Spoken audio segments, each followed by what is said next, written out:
నమస్తే, welcome to great Andhra. మనతో పాటు ఉన్నారు సీనియర్ పొలిటికల్ అనలిస్ట్ జేఆర్ మహర్షి గారు. నమస్తే సార్. నమస్తే చందన్న గారు.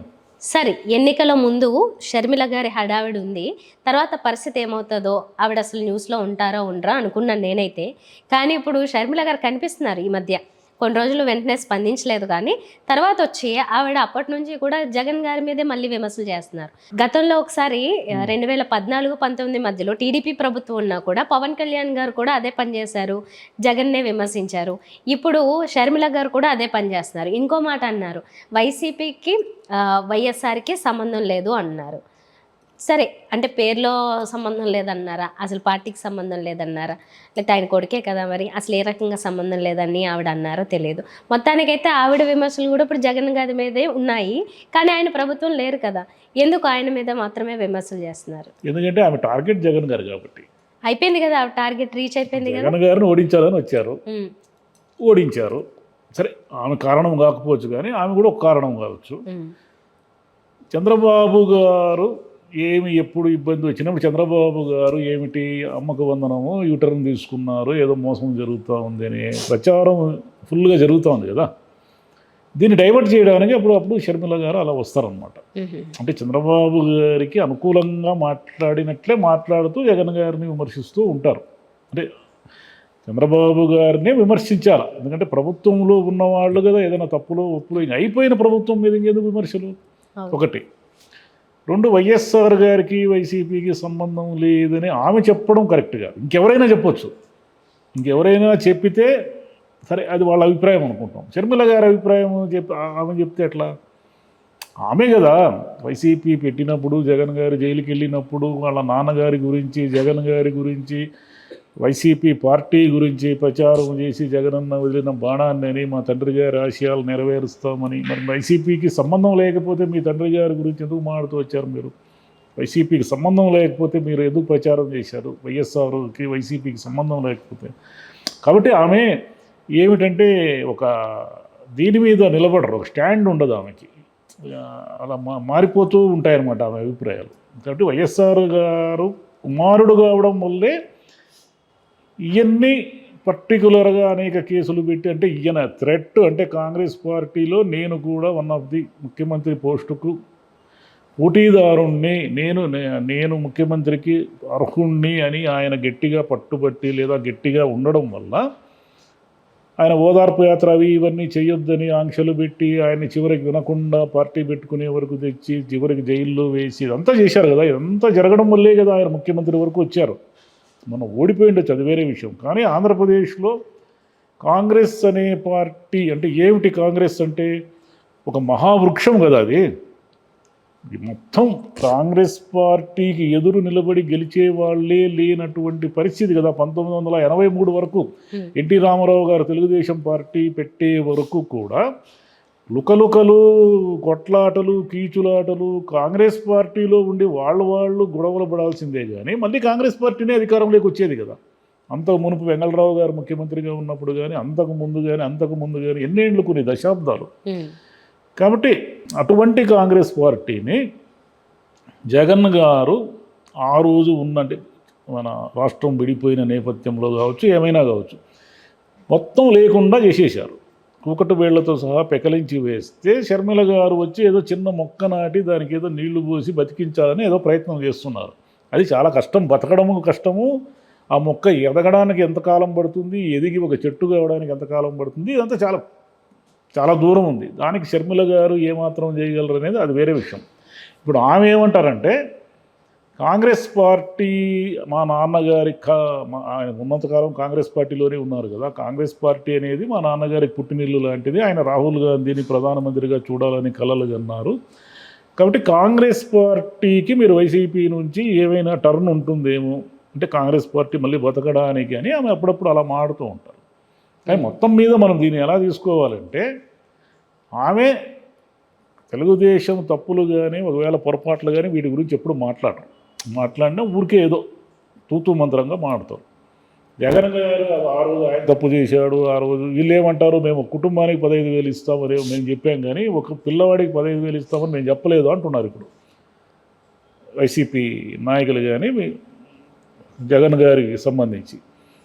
మరి ఈమెమో నేను పిల్లాడికి 15,000 ఇస్తానని నేను ఆ రోజు ప్రచారం చేశానని ఈమంటున్నాను. కాబట్టి ఏదైతేనేమో ఆయన ఒకరికే ఇచ్చారు. సరే ఆయన ఇచ్చారా, ఆయన ఇవ్వలేకపోయారా, ఆయన వైఫల్యాలా, లోపాలా, తప్పులా, వాటి ఏమైతేనేమి పోయిన ఎన్నికలు జగన్ గారు కావాలా వద్దా అనే దాని మీద ఎన్నికలు జరిగాయి అనేది అందరికీ తెలుసు. ఆమె కూడా అన్నారన్నమాట. ఇప్పుడేమంటున్నారు, చంద్రబాబు నాయుడు గారు ముఖ్యమంత్రి కావాలా వద్దా అనే దాని మీద ఎన్నికలు జరిగాయి అంటున్నారు. అది హాస్యాస్పదం కదా. చంద్రబాబు నాయుడు గారు ముఖ్యమంత్రి కావాలా వద్దా అనే ప్రాతిపదిక మీద మొన్నటి ఎన్నిక జరగలేదు.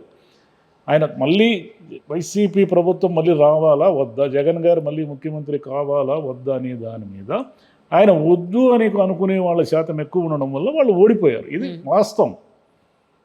ఇంకా టీడీపీ మీడియా కూడా సార్ ఇప్పుడు ఈ ప్రధాన ప్రతిపక్షం నిజానికి వాళ్ళు బీజేపీతో అలయన్స్లో ఉన్నారు కాబట్టి అయినా కాంగ్రెస్ నాయకురాలైన ఆవిడ వార్తలను చూపిస్తున్నారు. ఎందుకు అంటే ఆవిడ జగన్ మాత్రమే విమర్శిస్తున్నారు కాబట్టి. టీడీపీని విమర్శిస్తే వాళ్ళు ఆ వార్తల్లో లేకపోతే ఆవిడకి అసలు ఆ స్క్రీన్ స్పేస్ ఇస్తారా? ఇవ్వరు. ఆమె జగన్ గారిని విమర్శించినంతసేపు ఆమె మీడియాలో ప్రముఖంగా కనిపిస్తారు. ఆమె జగన్ గారిని విమర్శించకుండా బీజేపీనో టీడీపీనో విమర్శించడం మొదలైతే ఇక మాట్లాడరు. ఆమెకేం స్పేస్ ఉండదు. అదే ఇంతకుముందు కూడా పవన్ కళ్యాణ్ గారి పరిస్థితి అదే. ఇప్పుడు వాళ్ళకంటూ ఇప్పుడు ఎవరికైనా వాళ్ళకంటూ ఛానల్స్ లేకపోతే వాళ్ళు ఎక్కడ కనిపించేదానికి అవకాశం లేదు, వాళ్ళ గొంతు వినిపించడానికి ఛాన్స్ లేదు. ఏదో కొద్దిగా ఒక రకంగా మంచో చెడో ఏదో సోషల్ మీడియా ఉండబట్టి కాస్తో కూస్తో కొంతమంది గొంతులు వినిపిస్తున్నా కూడా ఫ్యూచర్లో పోనీ ఇలాగే వెళ్తూ ఉన్నా తర్వాత ఇన్ కేసు ఏదైతే ప్రభుత్వం ఉందో దానికి వ్యతిరేకంగా మాట్లాడితే చూపించే పరిస్థితి ఎక్కడ అంటే మాత్రం కనబడదు. ఎందుకు ఉండదంటే ఇంత మునుపు మీకు గమనించారో లేదో, జగన్ గారు ముఖ్యమంత్రిగా ఉన్నప్పుడు షర్మిల గారు వార్తలన్నీ కూడా చాలా పత్రికల్లో ఫస్ట్ పేజీల్లో వచ్చేటివి.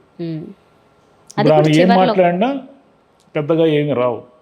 ఎందుకు రావంటే ఆమె అవసరం లేదు. ఇప్పుడు ఆమె మళ్ళీ కాంగ్రెస్ పార్టీని బతికించుకోవడానికి ఏదో చేయిస్తామని ఆమె అనుకుంటా ఉన్నారు. కానీ ఏదో రేవంత్ రెడ్డి గారు ఏదో ఫ్లోలో వచ్చేసి 29లో కాంగ్రెస్ అధికారంలోకి వస్తే షర్మిల గారు ముఖ్యమంత్రి అన్నారు. కానీ రేవంత్ రెడ్డి గారికి తెలియదా తెలుగుదేశం పార్టీ ఓడిపోయి కాంగ్రెస్ అధికారంలోకి రావడం అనేది ప్రాక్టికల్ ఇంపాసిబుల్ ఇప్పుడున్న పరిస్థితుల్లో ఆంధ్రప్రదేశ్లోనే. అదే ఇప్పుడు ఒక పార్టీ పురుడు పోసుకొని రావడం అంటే అసలు రెండు ఆల్రెడీ లేదు, అసలు ఛాన్సే లేదు. ఇప్పుడు 3 పార్టీలు ఉన్నాయి బలంగా మనకు. ఇది జనసేన, టీడీపీ, వైసీపీ.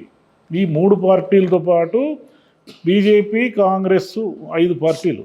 ఈ 5 పార్టీలకి ఆంధ్రప్రదేశ్లో స్పేస్ లేదు. బీజేపీకి కానీ కాంగ్రెస్ 2 జాతీయ పార్టీలకు స్పేస్ లేదు. వీటిలో ఏవైనా బలహీనపడి అటు ఇటు షిఫ్ట్ అయ్యి ఓటర్లు షిఫ్ట్ అవుతారే తప్ప కాంగ్రెస్కి మళ్ళీ ప్రాణం పోసి కాంగ్రెస్ పార్టీ జెండా భుజాన మోసే వాళ్ళు అయితే ఇప్పట్లో అయితే లేరు. అంటే ఫ్యూచర్లో మనం ఏం జరుగుతాయి అనేది చెప్పలేము. ఎందుకంటే తెలంగాణలో కాంగ్రెస్ అయిపోయింది, కాంగ్రెస్ అంతా బీఆర్ఎస్లోకి చేరిపోయింది, ఇంకా కాంగ్రెస్ బతకదు, ఇంకేమి లేదు అనుకున్నప్పుడు కాంగ్రెస్ అధికారంలోకి వచ్చింది ఇక్కడ. కాబట్టి రాజకీయాల్లో ఒకసారి జరుగుతాయి మిరకిల్స్, కానీ చాలా అరుదు. అక్కడున్న ప్రాంతీయ పార్టీల మధ్య కాంగ్రెస్ పార్టీ ఈమె నాయకత్వంలో అసలు సాధ్యం కాదు. ఎందుకంటే ఈమె నాయకత్వం మీద జనానికి నమ్మకం లేదు. ఫస్ట్ పాయింట్, ఈమె తెలంగాణలో ఎందుకు పార్టీ పెట్టారు, అన్నగారి మీద కోపంతో పెట్టారు. తెలంగాణలో ఏదో అద్భుతాలు చేసేయాలని కానీ ఇక్కడున్న బీఆర్ఎస్ను, కాంగ్రెస్ను, బీజేపీను ఎదిరించాలని ఆమె పార్టీ పెట్టలేదు. కొంతకాలం అన్న తర్వాత మళ్ళీ ఏం చేశారు, తెలంగాణలోనే నా రాజకీయాలు జరుపుతాను, ఈ గడ్డను వదిలిపోను, ఈ గడ్డకు నేను కోడల్ని అన్నారు కదా. మళ్ళీ ఏమయ్యారు, ఉన్నట్టుండి ఆంధ్రప్రదేశ్కి వచ్చారు. అదే అంటే పని ముందు చేస్తుంటే బాగుంటుంది అనుకుంటే ఏంటంటే ఏమంటారు, రాజకీయంగా స్థిరత్వం లేదు ఆమెకి.